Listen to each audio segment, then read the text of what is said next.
E nesta tarde de quinta-feira, o Clique Espumoso, o Jornal Sentinela, está aqui no Conselho Tutelar, onde vamos conversar um pouquinho sobre as pautas, os trabalhos do Conselho Tutelar, o que é de obrigação do Conselho Tutelar e o que é de obrigação das famílias, tirando as dúvidas de você que está do outro lado da telinha. Sempre um programa bastante inteligente, trazendo a informação para você. Eu estou aqui com o Márcio Mendes e também com a Tere Dresch, que vão conversar com nós, estão participando dessa entrevista bacana. Eu vou começar aqui pelo Márcio, tá mais próximo a mim, né, Márcio? Primeiramente agradecer vocês de nos receberem aqui, cederem esse espaço, né, sempre é uma correria, né, Tere, Márcio também, é difícil a gente conseguir pegar eles aqui, mas hoje tivemos essa sorte de chegar e ter esse bate-papo bastante importante, não só para a comunidade, mas também para as crianças também que podem nos acompanhar. Começando contigo, Márcio, eu vou te falar o seguinte, eu quando era criança sempre tive aquela ideia que o Conselho Tutelar eram policiais, que o aluno, se ele desse aquela escapadinha, lá estava o conselho, estava o carrinho do conselho lá para pegar nós pela orelha. Isso é uma ideia que se criou, né? Aquela questão de o conselho ser quase que uma polícia para vigiar. E a gente sabe que no dia a dia não é assim. O Conselho Tutelar está ali para proteger, para zelar e também, claro, para levar informação do que de fato pode-se e não pode se fazer em relação à criação de uma criança. Perguntar para ti, qual a função do Conselho Tutelar no dia a dia do município? Boa tarde. Boa tarde, Fernando. Boa tarde aos ouvintes do Clique Espumoso e Jornal Sentinela. Agradecemos a visita de vocês aí. Ficamos muito felizes por ser procurado. Nosso órgão é um órgão que trabalha mais quieto, mas respondendo a tua pergunta, o nosso órgão é para vai o quê? Cuidar das crianças. O pessoal pede muito, tipo assim, vamos assustar ali as crianças. Não, é para zelar pelo bom da vida das crianças. Uhum. E essa é a principal referência nossa. Até, inclusive, eu me lembro que na época falavam, né, olha, vou chamar o Conselho Tutelar, né, tinha aquela ideia de que se a criança fizesse algo, eu vou chamar a polícia. Né? E aí acabou que as crianças cresceram com essa história, que tem medo da polícia, tem medo do Conselho Tutelar, e aqui a gente tem justamente uma parceria muito grande entre Conselho e Brigada Militar. Afinal de contas, dependendo da área que vocês têm que ir, da atuação que vocês precisam fazer, sempre tem que ter aquele apoio da Brigada Militar. Até porque é um órgão de proteção, né? Quando fomos eleitos é para isso, de proteção à criança e ao adolescente. Temos que agradecer também sempre o auxílio ou ajuda a nós quando requisitamos a Polícia Civil, a Militar, sempre presente, o Ministério Público, parceria muito forte com o Poder Executivo do município. Sempre que precisamos de uma ajuda ou outras, é só pedir que eles não ajudam. Até nós conversávamos com a Tere uns dias atrás, conversando fora da entrevista, né, Tere, tu nos passava sobre a importância do Conselho Tutelar e a luta diária que vocês têm em conseguir ter e produzir esse serviço sempre com muito zelo. Porque o que acaba envolvendo o cargo público, ou seja, um serviço público, uma prestação pública, sempre tem quase que aquela bolha de muita gente olhando para vocês. Né? A gente já acompanhou ocorrências com o próprio Conselho Tutelar, inclusive lá na cidade de Birubá, onde por muitas vezes é sempre aquela situação, não bota a mão em mim porque eu vou chamar o conselho, né? Eu posso fazer isso, o pai não pode me repreender porque eu vou chamar o conselho. Mas o trabalho do conselheiro tutelar e a importância dele é fundamental, não só no que diz respeito às diretrizes de como ou não proceder, mas também no que fundamenta a lei e a Constituição, né? O Estatuto da Criança e do Adolescente. Boa tarde. Boa tarde, Fernando. Boa tarde a todos os ouvintes do Clink, os que participam, né, conosco e do nosso jornal que está vindo aqui para a comunidade também. Assim, o nosso trabalho do Conselho Tutelar é um trabalho muito sério, de muita responsabilidade, muito comprometimento de todos nós. E é um trabalho que, às vezes, lá fora na comunidade, eles não sabem o que acontece aqui, porque a gente trabalha com sigilo, né? Uhum. A gente atende crianças que estão lá vivendo em vulnerabilidade, precisam de ajuda, precisam de uma orientação, de um conselho, encaminhamentos, e isso é o que nós mais fizemos. A gente trabalha também em parceria com as escolas, muito, muito presente nas escolas, tem muita FICAI. As ausências dos alunos na sala de aula está cada vez mais. Acredito eu que a família sai trabalhar, deixa o filho dormindo, quando volta ele está ainda dormindo, não teve aquela responsabilidade dele levantar e ir para a escola, o pai teria que ter aquela responsabilidade de tirar da cama, encaminhar, conversar e orientar. Então, a gente acaba fazendo esse trabalho diariamente, visitas, às vezes tirando da cama, como eu acabei de dizer, alunos, para eles retornar para a escola. Por quê? Por que eles têm que estar na escola? É uma lei, é lei. Dos 4 anos aos 18 anos, eles terão que estar numa sala de aula. Porque estando na sala de aula, eles estão num ambiente seguro, de educação, com um profissional de qualidade olhando por eles, né? Então, como é lei, nós temos que exigir que eles estejam nesse ambiente. E também, muito encaminhamento está ocorrendo, a gente tem que agradecer aqui as nossas psicólogas do município, que muita demanda, muito encaminhamento, quase que semanal, né, colega? Semanalmente a gente está encaminhando criança, adolescente, cada vez mais e mais. A procura está muito grande, devido ao corre-corre das famílias. As crianças, os adolescentes estão muito ociosos. Quando eles não estão no ambiente escolar, eles estão ociosos em casa.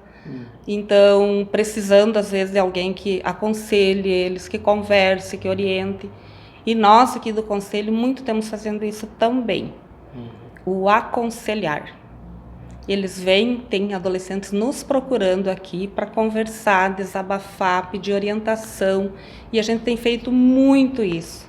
O papel que seria um pouco mais da família, nós, conselheiros, estamos contribuindo cada vez mais, uma função que até nem seria nossa. A gente está avançando, às vezes, assim, numa tarefa que seria da família, até numa tarefa, às vezes, das psicólogas, que as psicólogas também a demanda é muito para elas, né? A gente aconselhar e fazer dar aquele suporte. Isso é quase que diário. Até inclusive na própria questão do Conselho Tutelar, e a gente acompanha muito isso, até tu comentava da questão do jovem estar em casa dormindo, muitas vezes a família não exigir, né? Quem tem criança sabe, tu tem que cobrar o horário para a criança estar na cama, porque ela precisa produzir, estudar no outro dia. Tu tem horário para levantar a criança da cama, tem horário do café, mandar escovar os dentes, ou seja, a família ela tem uma rotina e precisa ter essa rotina até porque é saudável. A gente foi criança, a gente sabe disso. Era o famoso olhar do meu pai, eu já sabia o que ele estava pensando. Hoje se perdeu um pouco isso, né? A gente sabe, existe o Estatuto da Criança e do Adolescente, o que protege o adolescente, mas eu pelo menos, vocês podem me corrigir se eu estiver errado, o Estatuto da Criança e do Adolescente também ele acaba sendo mal interpretado pelos pais. Porque a gente já conseguiu acompanhar situações em que a criança, se tu me botar um dedo, me repreender, eu vou chamar o conselho, eu vou chamar a polícia. E a criança, eu pelo menos eu penso assim, dentro da casa quem manda é os pais. E se o pai e a mãe falar que é A e não tem B, né? E a gente vê muito isso, óbvio, né? O pai não vai espancar uma criança, não vai, enfim, maltratar, mas é preciso ter pulso, né? Porque uma criança, ela é uma criança, ela não tem toda aquele discernimento já desenvolvido para saber o que ela precisa se coordenar sozinha. E é isso que eu queria entender, Márcio, como vocês lidam com isso? Porque a gente sabe que existe muito a questão de pais que espancam uma criança, que aí entra a intervenção do conselho, principalmente opa, peraí, né? Até que tu não pode passar mais. Mas também tem aquele abuso do jovem contra os seus pais. Nós acompanhamos um caso recente, há pouco tempo atrás, aqui na região, em que 3 adolescentes espancaram o pai de uma menina que um deles estava interessado. Foi todo mundo para a polícia, inclusive a gente acompanhou o Conselho Tutelar nessa ocorrência, e no fim das contas, e aí? Qual o limite que o jovem pode ir? Qual o limite em que o Estatuto da Criança e do Adolescente prevê, né, uma punição aos pais e não ao adolescente? O pessoal confundiu muito a atribuição do pai e o conselho, né? O conselho é para cuidar das crianças, mas os pais em si, no dia a dia, eles têm que dar o respeito, educar, e querem passar para outros isso aí. Isso aí nós estamos cobrando, cair em cima. O Estatuto da Criança e do Adolescente foi criado em 96, é novo ainda, mas ele cobra bem certinho o que tem que fazer, o que não pode fazer, mas essa criança que está em maus tratos nós vamos cuidar, mas se estiver passando por um momento de turbulência ou assim, e nós não conseguir passar, vai para frente. O Ministério Público auxilia nós ali para isso, a cobrança vai ser em cima dos pais e nós vamos estar para ajudar as crianças. Inclusive tem essa questão da cobrança. Antigamente a gente tinha a FEBEM, hoje acho que é a fase que chamam, né? E acontece muito da questão do adolescente já estar na fase dele, né? Porque cometeu alguma infração, por por algumas vezes não ter aquela referência de pais em casa, mas também muitas vezes porque acaba indo para a rua pro caminho errado, porque a gente conhece muita gente de família boa, estruturada, em que o jovem simplesmente se jogou na droga, buscou a contravenção, acabou parando numa fase. Nessa questão, e aí entra também a situação da família permitir, né? O meu filho vem para casa a hora que ele quiser, ele tá com os amigos na rua, ele chega em casa 1 da manhã, no outro dia não vai para a escola. Numa situação em que um jovem comete uma infração, né? Acaba cometendo algum crime, seja de menor, de potencial ou maior, o pai e a mãe respondem por ele? Enquanto eles são menores, sim, porque o responsável é o pai e a mãe, não são eles. Eles cometem infração, eles são recolhidos para a fase, já aconteceu aqui no nosso município, da criança ou adolescente, no caso não a criança, ser recolhido para a fase. E daí tem uma lá em Erechim, Lagoa Vermelha, que daí é para criança, no caso, né? Sim. Mas isso tudo ocorre isso quando? Quando as famílias não conseguiram dar o limite. Esse Sim. limite, a gente sempre diz, conversa nas nossas falas com as famílias, nas nossas visitas, que eles terão que, desde pequenos, muito pequenos, eles já têm que ter regras e limites dentro da casa, na família, na escolinha que eles frequentam, escola de educação infantil. Então, lá na escola eles têm regra, em casa eles têm que continuar com essas regras, esses limites. Porque a gente, quando eles chegam ali aos 10, 12 anos, a gente escuta muitas famílias nos dizer: nós não aguentamos mais, ele não nos obedece, vem aqui por favor, porque ele não quer ir na escola. A família chama vocês para vocês educar. A família Infelizmente, pede sim. que eles não, nossos filhos não escutam mais. Não adianta eu dizer que não pode ir, eles estão na noite. E daí a gente escuta também da comunidade, muitas vezes, né? O que o conselho está fazendo, principalmente na Duque, que está cheio de adolescente lá na Duque. E o que o conselho está fazendo? Nós temos agora passando com o carro, marcando só a presença. O que nós vamos fazer? Começar a chegar e abordar? Não é nossa atribuição. Até porque o conselho tutelar nem armado é. Eu fico imaginando como é que vocês como conselheiros vão chegar num grupinho, o pessoal já pode estar até alcoolizado, os ânimos lá em cima, você chega do conselho, não, vamos parar com isso aqui. Aí a agressão quem vai sofrer é vocês, né? E a família teria que ela exigir, a família não deixar eles saírem na noite. Sim. São adolescentes, tem que ter amizade, tem que ter lazer, com certeza. Sim. Mas sempre acompanhado pela família. A gente sempre conversa nas casas que a gente frequenta, tem umas que quase que semanalmente, né? Sempre dando essa orientação. Não, aqui quem manda é o pai e a mãe. Exato. E vocês têm que respeitar os pais de vocês. Então a gente fala desde a importância da vida, que eles foram os pais que deram a vida para eles, que tem que haver um respeito deles para com os pais, não saírem fora dos horários, né? Vão tomar um sorvete de dia, acho que um pai e uma mãe não vai se negar, dizer, não, que é uma cidade pequena, né? Quer ir até o centro tomar sorvete, vão, mas está com horário. Eu sempre digo que os pais estipulam horários. Não adianta vocês querer prender a criança, o adolescente, dentro de uma casa. Eles não vão ficar presos. As famílias saem trabalhar. Então, que eles tenham regras, tal e tal dia você vai tomar um sorvete. Mas vai no horário e vai voltar no horário estipulado. Eles não estão com idade de estar na noite. Eles não estão com idade de beber. A gente tem falado, dado palestra em escolas sobre a droga, sobre o álcool, o mal, como é maléfico para o organismo deles, para eles já entender. Alguns a gente consegue resgatar, né? Alguns a gente sabe que escutam a gente e mudam a postura. Sim. Outros já nem tanto, né? Então, assim, é não se cansar. Não se cansar de aconselhar, não se cansar de visitar, de orientar, fazer esses encaminhamentos para profissionais de qualidade, né? Que é o nosso psicólogo. As escolas, as diretoras também, muito, muito parceiro, chamam a gente trabalha meio em conjunto, tanto na saúde, que daí é a psicóloga, as escolas, todos os órgãos, assistência social, porque também tem família que não tem nem o que comer. Sim, sim. A gente visita adolescentes que estão trabalhando, abandonar a escola. E daí a gente se pergunta muitas vezes, faz o encaminhamento da FICAI, né, para a promotoria, mas um adolescente que lá na família falta quase tudo. Sim, ele vai trabalhar. Como é que tu vai dizer que tu não pode trabalhar, tu tem que estudar? Sim. Então tem situações e situações, né? Então é bem complicado e o nosso trabalho é bem assim, ó, é direto no problema. Sim. E direto nas famílias. É como dizem, o trabalho do Conselho Tutelar ele é metódico e cirúrgico, porque vocês não têm margem para erro ali, vocês estão lidando com vidas. Um assunto, né, que eu acho muito importante a gente trazer nessa reportagem, a questão do abuso sexual. A gente sabe que existe em todos os municípios do nosso Brasil, o Rio Grande do Sul não é a diferença, a questão de denúncias de abuso sexual, né? Abusos sexuais de pais para filha, de padrasto, de vizinho que entra na casa, aquela pessoa estranha que a família colocou para dentro de casa, ou seja, o abuso sexual. Não vou dizer que seja difícil ou raro acontecer com meninos, mas a gente tem uma porcentagem extremamente maior em relação a meninas.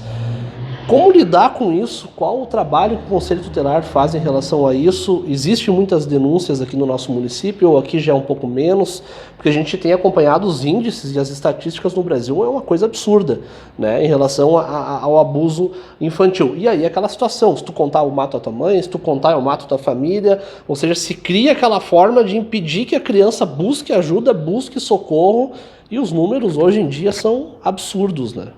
Infelizmente é um dos piores assuntos que nós trabalhamos ali no dia a dia, até quando acontece, a tristeza é enorme, né? Infelizmente tem bastante. E 86% dos casos é ligado à família. Uhum. Mais meninas, né? Mas tem meninos também. Nós estamos estudando já palestra vamos trazer pessoal capacitado para informar sobre o abuso. Até dia 19 de novembro é o dia de combate ao abuso sexual. Mas é um dos assuntos piores que tem quando se enfrenta aqui na cidade, interior, que é muito grande o nosso interior. Uhum. Já teve casos que nós participamos, nós e nossos outros 3 colegas aí, e infelizmente vamos fazer, ou felizmente agora vamos fazer com combater direto isso aí. Vamos cair em cima dele. Até te perguntar, porque outro dia a gente conversava sobre isso, né? A gente encontrou você na rua um mês atrás, a gente conversou justamente sobre isso, essa questão do abuso às crianças. Aqui é importante deixar bem claro isso. Da cadeia, né, Tere? Da cadeia, sim. Isso é o que não se discute. E eu acho que deve mesmo, né? Sim. Imagina, assim, ó, como você falou anteriormente, que ameaçam, né? Eu já atendi um dia desses uma adolescente que sofreu, ela foi abusada pelo padrasto, de muito pequena, por muito tempo. E ela estava assim no limite. Uhum. Eu acho que ela estava no limite porque na segunda visita que eu fui na casa, ela abriu o leque, né? Ela me falou, me contou tudo. Ela toma antidepressivo, tá bem complicada a situação dela. Hoje ainda eu conversei com a psicóloga, pedi dela. Que ela no dia que tu foi fazer essa visita, tu nem imaginava que ela passasse por isso até ela contar? Ela não estava frequentando a escola, né? Não frequenta a escola porque toma muito medicamento, tem muito sono. E a dor, né? A dor, que a culpa. Porque daí ela me disse que ele dizia para ela, se você contar para tua mãe, eu me mato e te mato. Ela até se mutilar, estava se mutilando. Ele também se cortava, às vezes, perto dela e dizia, tu acha que eu não corto? Eu posso cortar? E elas que vinha sofrendo com aquilo e sabia que a mãe amava ele. Então, que ela se sentia, como ela já estava adolescente, né? Ela se sentia muito mal e muito culpada. Então, isso que eu digo que é o que a psicóloga entra e vai fazer esse trabalho lá, que não é ela culpada. Ela é a vítima, e eu disse muito para ela, né, mas a gente precisa de profissional, do acompanhamento, terapias, porque é uma dor que diz que ela ameniza, mas esquecer que jamais, assim dizem as psicólogas, porque é muito triste. Não, eu fico imaginando, ela é abusada, mas é ela que tem que sentir culpa em levar esse problema e prender, né, não tem outro adjetivo, um vagabundo como esse. Não tem outro adjetivo para dar para um cara desse. Ele faz com que ela se sinta culpada, né? Para que ela não abra o jogo com a própria família. Para ele continuar abusando, né? E isso é assim que acontece em todos que tem. E a mãe, às vezes, não sabe, ou de repente até desconfia, porque tem abusos, tem. E tem quantos que a gente não sabe, que não vem à tona, porque a gente não está dentro de todas as casas. E a nossa criança, ela é abusada na família. Não é um estranho que vai lá e abusa, porque daí todo mundo vê. É o de dentro da família, é tio, pai, padrasto, irmão, é esses que praticam o abuso. E que fica lá escondido, muitas vezes fica escondido. Então a gente pede muito, né, colega, para as escolas, principalmente na educação infantil, se viu alguma mudança no comportamento, qualquer mudança. né? Porque ali eles vão num local, em algum lugar eles vão demonstrar. Sim. Vai mudar a criança, ela não querer que tire a roupa ou se querer se esconder. Então tem assim gestos que se quem está atendendo observar bem, é lá que é realmente, né, onde vem a denúncia. Eu vou aproveitar já para não pular a pauta ali. Hoje nós estamos cheios de canais aí pronto para isso aí. Hoje temos o Disque 100, que é um canal, só de caso você do telefone, cai direto lá em Brasília. E eles passam para nós e nós vamos averiguar. Então a pessoa que vê qualquer pessoa, o amigo conhecido que passar por isso, só denunciar no Disque 100, ou se não, tem o nosso próprio telefone do Conselho, que é ligado 24 horas, tem um WhatsApp nele, tudo. Temos também no Facebook, o Conselho Tutelar Espumoso. Aciona que nós damos um jeito de chegar lá.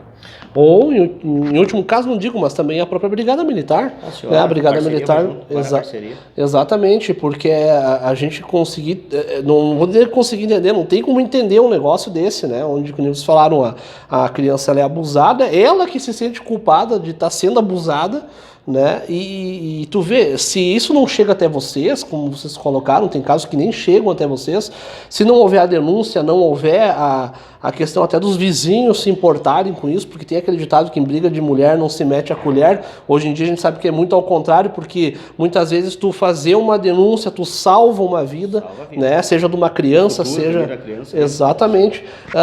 Telefones para contato, falou que tem o WhatsApp e tem o fixo de vocês. Que quem quiser entrar em contato, se está acompanhando agora e presencia algum abuso, alguma situação, como é que faz para ligar para vocês? Então o WhatsApp, o telefone normal nosso é 99-680-2777 e o convencional 3383-4463. 24 horas, o do WhatsApp. Perfeito. Para finalizar aqui, que eu sei que o tempo de vocês está corrido, eu sei que tem eleições chegando por aí também no Conselho Tutelar, né? Até eleições vai ter o ano que vem, mas vai ter uma reformulação, nós não estamos capacitados para falar sobre o assunto. Vai ser reunido, acho que em julho do ano que vem, para ver como vai ser o formato, então nós não estamos habilitados perfeito. Para falar, mas também quero agradecer vocês e eu agradecer aos nossos outros colegas que não estiveram aqui hoje. Tenho mais 3 colegas, que é o José Moraes, o José Alaor e a dona Nilza Drum, que são nossos 5 integrantes do Conselho, ajudando nós direto no dia a dia aí. O Conselho trabalha de segunda a sexta e sábado e domingo em regime de plantão, sempre um plantonista no final de semana. Vamos fazer as abordagens no centro ou ir nas vilas para tentar inibir alguma coisinha. É o que nós podemos fazer hoje no momento. Perfeito, deixar aqui as considerações finais também para ter. Também quero agradecer vocês do Clique, bem importante essa fala da gente para levar um pouquinho para a comunidade, né, o que o Conselho faz, o nosso trabalho, e sempre se colocar à disposição da família, das nossas crianças, nossos adolescentes, que hoje eu vejo que eles estão vindo bem mais até nós, os adolescentes principalmente, eles têm nos procurado para se aconselhar. Então isso é muito importante, que eles já estão sentindo confiança em nós, que nós não somos o bicho-papão, e sim parceiros das famílias, que estamos ali para proteger eles, orientar, conversar e encaminhar, se for necessário, para vários outros órgãos capazes, né? Então a gente tem só que agradecer que o trabalho unido, em rede, dá sempre certo. Perfeito. E para você que quiser vir até aqui conversar com algum dos conselheiros, é muito fácil de encontrar aqui o Conselho Tutelar, fica em diagonal aqui com a loja Quero, né, na Avenida Fernando Ferrari, aqui junto ao prédio da Casa da Cultura. Isso eu não falei errado, né? Tá certo. Bem isso aí. Estaremos à disposição, até o pessoal quando quiser chegar, tirar alguma informação, alguma dúvida. Hoje nós estamos sanando bastante dúvidas pelo WhatsApp, né, que ajudou bastante, até porque estamos bem assessorados com a nossa assistência social, que é o que nos ajuda no dia a dia. Estamos com o telefone atualizado, o carro em dia, todo o material necessário para o dia a dia, então só agradecer a todos eles. Perfeito. Conversamos aqui com os conselheiros tutelares. Fernando Cooper com imagens de Thaisa Ferraz para os nossos internautas do Clique Espumoso, Jornal Sentinela e Rádio Regional Mix.